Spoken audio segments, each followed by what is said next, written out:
पे अगर हम लोग पीरियड्स हो जाते हैं तो यहाँ पे हम लोग को पैड लिया जाता है और जब आराम करने के लिए भी दिया जाता है। जिससे अब लड़कियां पीरियड्स होने के बाद घर नहीं जाती हैं, यहाँ रेस्ट करती हैं। यहाँ हर तरह का व्यवस्था है, जैसे आपको पैड हो गया, सैनिटाइज़र हो गया। अभी हम खड़े हैं पूर्णिया के मध्य विद्यालय उफरेल में। लड़कियों को आराम की भी व्यवस्था है। आइए हम जानते हैं कि पूर्णिया में एक ही विद्यालय ऐसा है जो लड़कियों को आराम की भी व्यवस्था किया गया है। आइए उन छात्रों से जानते हैं कि आखिर ये कब से लागू किया गया। जी, क्या नाम हुआ? निशु कुमारी। अच्छा, ये जो आप लोग का आराम की व्यवस्था है, पीरियड्स के दौरान आराम किया जा रहा है, ये कब से है? ये 1-2 साल से, जैसे 2021 से। 2021 से? Yes sir. मतलब किस तरह से, मतलब ये कोई पैसा लिया जाता है या फिर ऐसे ही? नहीं, पैसा यहाँ नहीं लिया जाता है। पैसा नहीं? नहीं, 5 बस पैड निकालने के लिए पैड मशीन में 5 रुपया गिराना पड़ता है, फिर निकलता है 5 रुपया। अच्छा अच्छा। और पैड के लिए? Yes sir. इससे पहले इस विद्यालय में इस तरह व्यवस्था था? No sir. निशु कुमारी।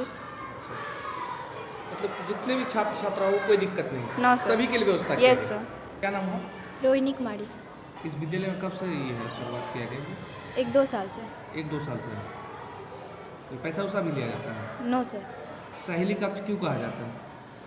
क्योंकि यहाँ पे अगर हम लोग पीरियड्स हो जाते हैं तो यहाँ पे हम लोग को पैड लिया जाता है और जब आराम करने के लिए भी दिया जाता है, इसके लिए। अच्छा, इसलिए सहेली कक्ष कहा जाता है। तो रोहिणी ने साफ साफ कहा कि जो छात्र छात्राओं के आराम के साथ साथ हर चीज़ की व्यवस्था किया गया सरकार की ओर से। हमारे साथ इस विद्यालय के मैम हैं, उनसे जानते हैं कि आखिर इस तरह की व्यवस्था करने का क्या मकसद है। जी, क्या नाम है आपका? चंदा कुमारी। इस विद्यालय में आपका इस तरह व्यवस्था करने का क्या मुख्य उद्देश्य है?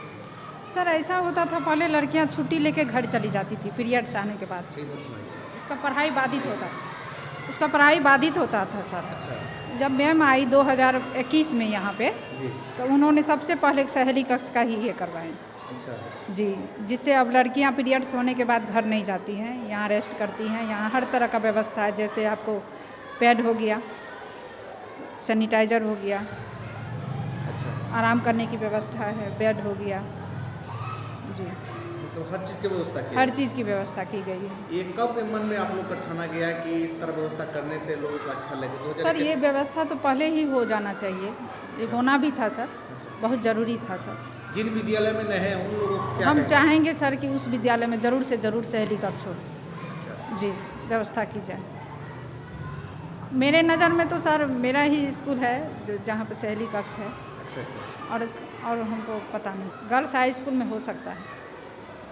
आगे इसी तरह रहेगा कि फिर बंद कर देंगे आप? नहीं सर, आगे चलते रहेगा, ये सिलसिला चलते रहेगा। इस विद्यालय में आप कब से पढ़ा रहे हैं? हम 2007 से हैं। 2007 से।